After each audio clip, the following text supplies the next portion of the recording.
Hello and welcome to this special wintry mix edition of Don Hammond's Arlington Weekly News. I am not Craig Nolan, neither am I Daniel Pineda, nor am I Adele Quo. I am just little old Half Munson executive producer. We have a slightly different show tonight. We have news, as usual. This is followed by, well, it would have been Adele Quo and Easy Being Green, but studio's closed, so Adele won't be doing that. We're going to wait until next week because she's the only one who can do that segment justice. I'd probably mutilate it. But we do have Community Bulletin Board, or CBB. Then, as a bonus, we have three theater reviews from our very own Denise Pringle. This is partly due to Adele not being here, and also because all three of these shows close on March 10th. So we'd better get the word out so you can get some culture here. After that, we have news for seniors, and then an interview. Miriam Gennari will interview our very own Nort Beckerman. He's known around here as the brain health coach, but in this particular installment, he is also a novelist. He will be discussing his first book, Virus. Then a couple of closing remarks, and that's the show. I guess we'd better do the usual social media reminder announcement. You can watch the Arlington Weekly News on our YouTube channel, YouTube/Arlington Weekly News, and the number 1. Also on Facebook under Arlington Weekly News. And let us not forget the radio. Now, if you're listening to the radio broadcast, you probably haven't forgotten the radio. A 26-minute version of the Arlington Weekly News is also aired on our very own radio station, WERA 96.7 FM. Do please check it out, not only for our show, but for lots of other neat stuff that is on the radio. It can't all be video. Plus, you can listen in your car while driving and not get in trouble. On to the news. Well, the first thing we're going to do is my father is going to come on and talk about the weather. The weather is here, and it's the reason you're looking at me instead of the usual news team. The storm caused closures and cancellations all across the county, including all government offices, libraries, recreation centers, and, you guessed it, Arlington Independent Media's TV and radio studios. However, the show must go on, at least in the case of Don Hammond's Arlington Weekly News. Here are some more stories and upcoming events that will hopefully be of interest. All right, so much for the cameo. Moving right along. On Wednesday, February 13th, a raccoon was captured near the 1500 block of North Greenbrier Street. The animal was observed to be acting in a lethargic manner and was removed from the community. Subsequent tests determined that the raccoon was carrying rabies. Rabies is a potentially fatal disease that can be transmitted via bite or scratch. Anyone who has come into contact with this raccoon is urged to call Arlington's Public Health Division at 703-228-5200. Now, this is the point where if I were Craig, or if I were Daniel, I guess I would go, Craig, but they're not here. Hopefully they're somewhere safe. They're probably shoveling snow. Next up, following the decision by the Amazon organization to withdraw its plans for one-half headquarters in New York, there was speculation that the 25,000 planned jobs might end up in Arlington, along with the 25,000 jobs already supposedly coming. However, Arlington County Board Chair Christian Dorsey issued a statement that read as follows, and I quote, "After speaking with an Amazon representative earlier today, we have confirmed that we are moving forward as planned with Amazon's upcoming headquarters in Arlington. Nothing has changed." The Amazon Performance Incentive includes 25,000 new jobs and 4 million square feet of office space. Also in the news, on Monday, February 18th, Cox Communications suffered some internet outages that affected some local businesses, also affected people across the country. One such business was the Jiffy Lube location in Arlington on Wilson Boulevard. While Jiffy Lube's technicians did complete service that was in progress at the time of the outage, they were unable to process payments. Hence, customers were allowed to take their newly maintained vehicles with them, with plans for transactions to be completed via telephone. I know this because I was one of those customers. They did a good job. Some other businesses also reported similar problems in the area. So much for news. We now come up to Community Bulletin Board, or CBB. If you want to get in some pleasant indoor exercise, there's an event coming up that might be the very thing. It's a ping pong tournament, but it's being described as an extremely casual and friendly singles table tennis tournament, which sounds a lot nicer than the slam bang cutthroat variety that some of my coworkers used to play. Sign-ups will determine single or double elimination, and if more time is needed, play will continue the next day at the same time. Well, what day and what time, you ask? That's on Tuesday, February 26th from 10 a.m. to 12 noon at Walter Reed Community and Senior Center and Park at 2909 16th Street South. For more information, call Leanne Canute at 703-228-0955. Also in CBB, according to the food and nutrition experts at Virginia Cooperative Extension, healthy, delicious meals don't have to be complicated. They will show you how to prepare a series of recipes, all with 5 ingredients or fewer. I wonder if spam counts.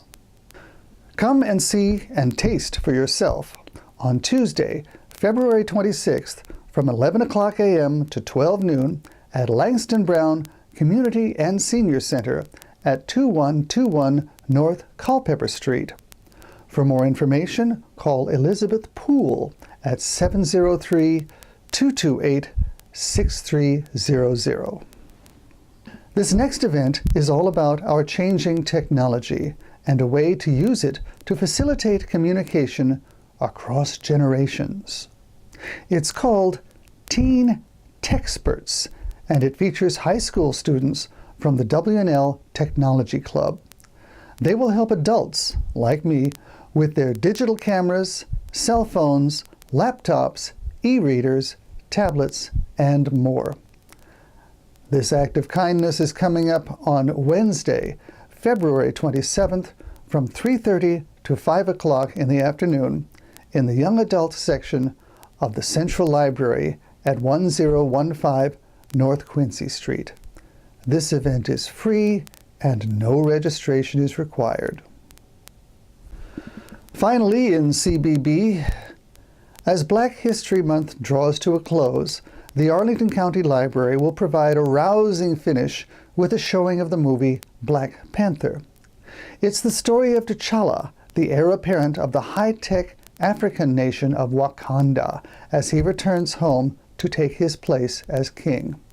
However, he faces treachery and danger, which he must overcome to secure the safety of his people and their way of life.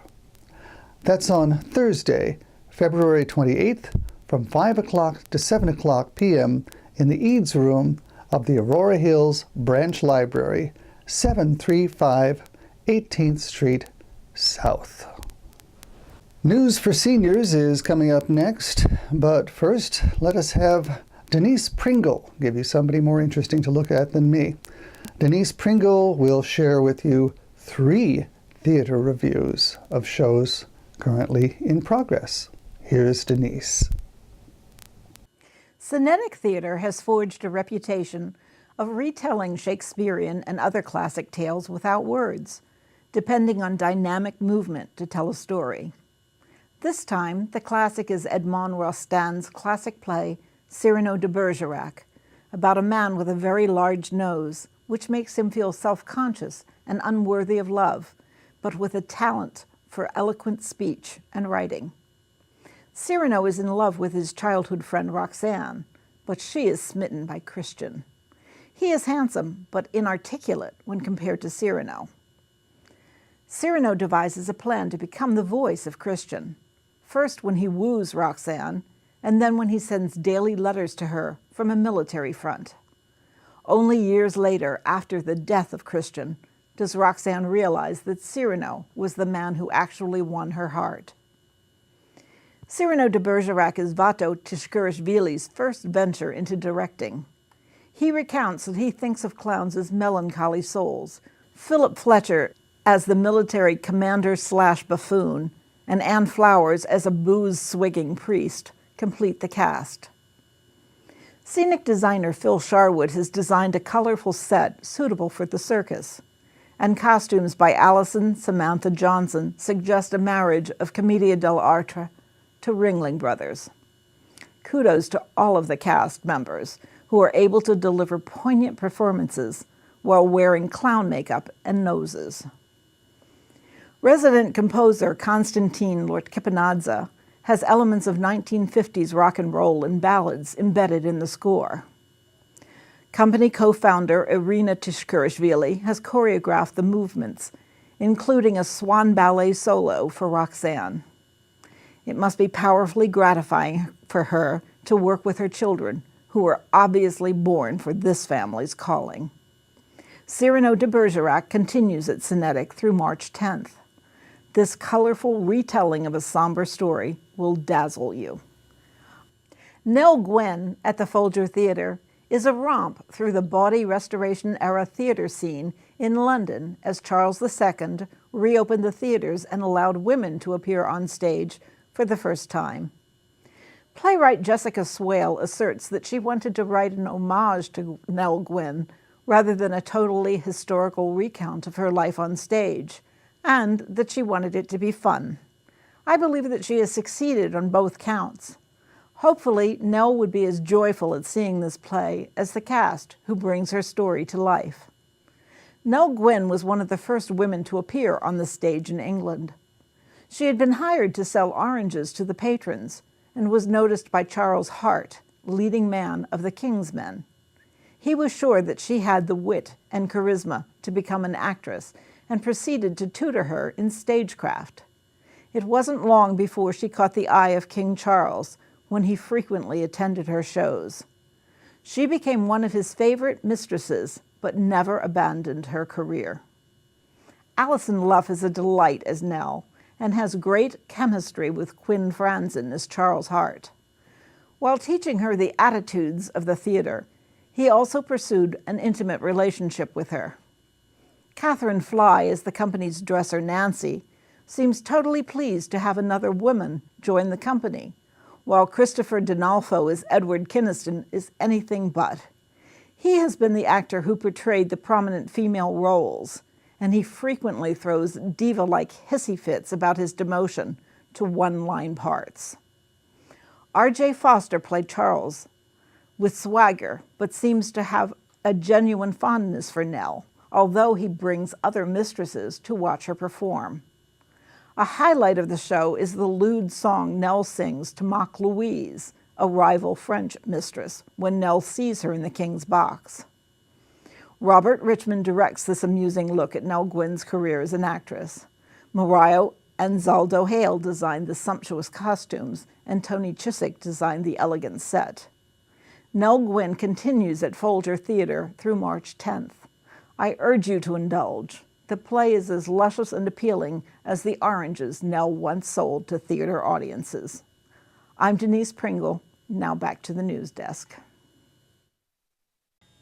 When Aint Misbehavin first appeared on Broadway in 1978, it was the first musical revue based solely on one artist's work. They've come to be known as jukebox musicals and have no plot or storyline. They are just an ensemble performance of one great song after another. Aint Misbehavin at Signature Theater features the work of Fats Waller, a jazz pianist and composer who was a key figure in the African-American Harlem Renaissance in the 1920s and 30s. It introduced the music of legendary black performers in clubs like the Cotton Club to whites-only audiences. This production, directed by Joe Calarco, features Iona Blake, Kevin McAllister, Solomon Parker III, Nova Y. Payton, and Corin Walfel. Musical director Mark G. Meadows has his back to the audiences as he faces his six-piece band, but that in no way diminishes his superb performance. The five singers perform ensemble pieces as well as soaring solos, and Parker especially dazzles us with footwork choreographed by Jared Grimes. Waller is best known for Aint Misbehavin and Honeysuckle Rose. Those songs and about 30 more are performed during the show. Waller was known for his bawdy sense of behavior, and it's evident in several of the duets. You'll take notice of Paige Hathaway's set design the moment you walk in the theater. She has transformed the Max into a Harlem nightclub with round tables in front of the stage, and she has given the room a cozy, intimate feel. Interestingly, she shows dressing rooms on both sides of the stage. Calarco has directed brief moments of interaction and flirtation between the singers when they are not center stage. It teases the storyline in a review which has no plot. Sarita P. Fellows has designed costumes of dazzling jewel-toned dresses for the ladies and suits and evening attire for the men. I'm a big fan of Ryan Hickey, the sound designer, but this show could be toned down a notch. The sound may overpower the space at times, but that's faint criticism for a review with such talented performers and musical content. Of course, at Signature, we've come to expect perfection. Aint Misbehavin continues through March 10th at Signature. The joint is jumpin', and your toes will surely be tappin'. I'm Denise Pringle. Now back to the news desk. Thank you, Denise. I'm glad we were able to get them all in this week. Now it's time for News for Seniors. I don't have News for Seniors glasses. I have hard copy. You've probably noticed by now. We're doing it old school. Here's a chance to learn about the growth of the airline industry and how it was revolutionized by technological advances. The speaker will be Colonel Scott Willey, retired United States Air Force and head docent with the National Air and Space Museum. He will discuss the development of commercial airline flight from the early days of the biplane to today's huge jet airliners. That's coming up on Wednesday, February 27th at 1:30 p.m. at the Aurora Hills Senior Center, located at 735 18th Street South. For more information, call 703-228-5722. Another News for Seniors item. This actually might be good for a lot of people. We now have the capability of using technology in our homes to control lights, lock doors, play music, and answer questions. Back in the day, we controlled the lights by hitting the switch, turning the key to lock the doors, play the music by putting on a record, and answering questions by leaving notes. This is somewhat more modern than that. Tech guru Nick England will present an overview of home automation devices such as Amazon's Alexa and Google Home. This is a basic introduction, a good place for beginners to start. People like me, probably. That'll take place on Wednesday, February 27th at 7 o'clock p.m. at the Arlington Mill Senior Center at 909 South Dinwiddie Street. To register, call 703-228-7369. Here's something about career descriptions.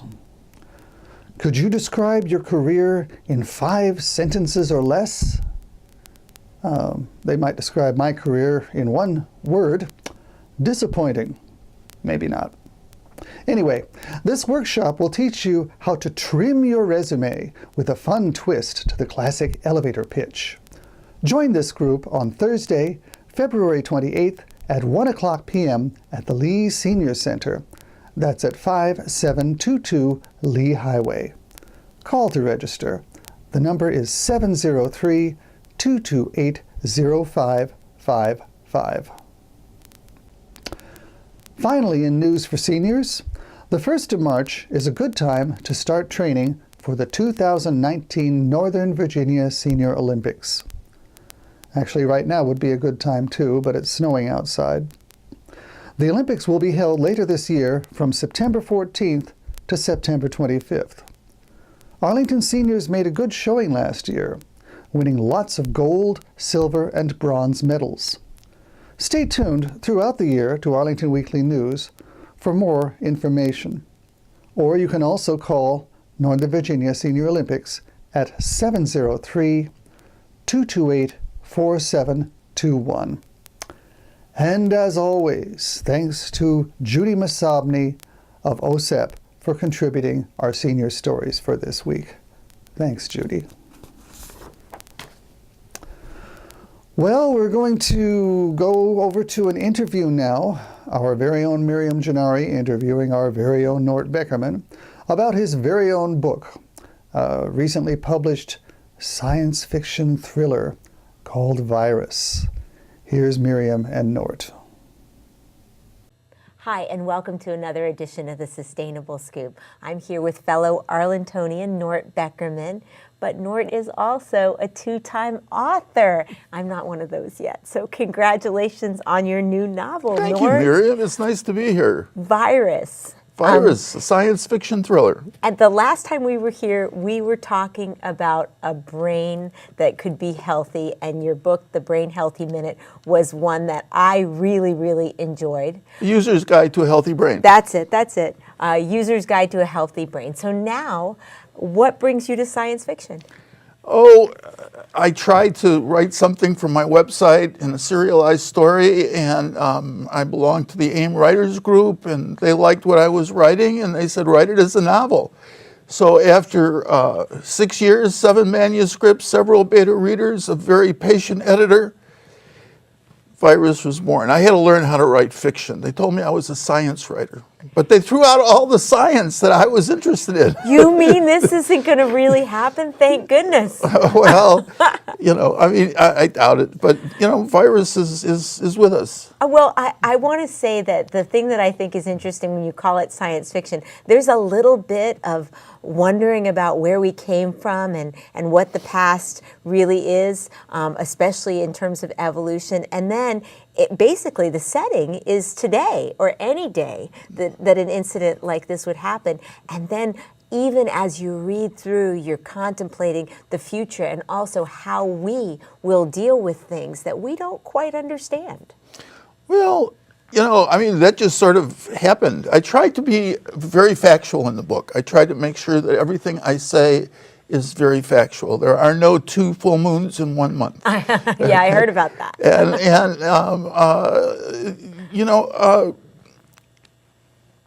I can't sit and write like most writers do. I can't go in at 9 o'clock and finish writing at 2 or something like that. My characters exist in their own reality. Right. It's different than ours, but it's in a reality, and I have to be invited in. Right, because actually you're writing in several different realities. I can't remember being so transfixed. There was a Dean Koontz book I read years ago called Lightning that reminds me of the trip I took with this book. I love the characters. Barry, he's kind of a bumbly but genius type man. And Rachel, it seemed like they had this great, of course there was a romantic energy, but a kinetic energy that you created. And that just came right out of your head. And I didn't know it until people started telling me about it. Well, this should be made into a movie. I definitely see that. But you kind of left us wanting more. So will there be more? I'm writing a sequel right now. And the sequel has to do with some of the things that have happened to Barry. But I don't want to tell you too much about what it is. But Barry gets to be a basket case, and Rachel helps straighten him out. Oh, really? Well, it's the classic love story. Well, I don't want to say it's classic, but Okay, it's, well, it- no, it's but I sort of a mean- love story. But love, there are certain things that underpin a great story, things that we can all relate to. I think that's in here. But like when we had to go into the clean room and like put on hazmat suits, and I was worried about the virus getting to Barry. I mean, I was really on pins and needles. And speaking of pins and needles, it's cold outside, so it would be such a good idea Well, to thank curl you. up with a book. Well, thank you. Maybe Thank you. you don't want a virus, but you could read about virus. Right. So how do people get their hands on your book? Well, they can go to my website, which is www.nortbeckerman.com. They can buy it at Amazon. It's available on Kindle. Digital copies are available at smashwords.com. Wow, you got it all covered. Got it in Barnes and Noble. You're you know. so hip. Well, listen, when they're there, they should pick up your other book, A User's Guide to a Healthy Brain. I would hope so. Because honestly, I learned so much from that book. I really did, and I thought that that was a useful tool. But this was an exercise of my brain, and I know that that's what you like to teach people to do, to think hard and exercise their brain. I do, and I'm very pleased that you say that, because it just sort of came forth, and what can I say? Well, I want to congratulate the people who convinced you to continue to write, and I hope you'll do that again and come and see us again when your next book is done or when they make the movie. I sure will, and I have to tell you that they gave me a really good gift. Yeah. And Well, thank you very much. Well, they should give you a wonderful review as well, which I will do. Thanks. So I want to thank all of you for watching another edition of the Sustainable Scoop. You see what's going on here in Arlington? We're just awesome. You join us again, and in the meantime, back to the news desk. We'll be back next week. Weather permitting, we'll have a proper crew and a proper team of anchors to share the news with you. Meanwhile, I'm Hef Munson, executive producer, signing off for Don Hammond's Arlington Weekly News. Thanks for watching.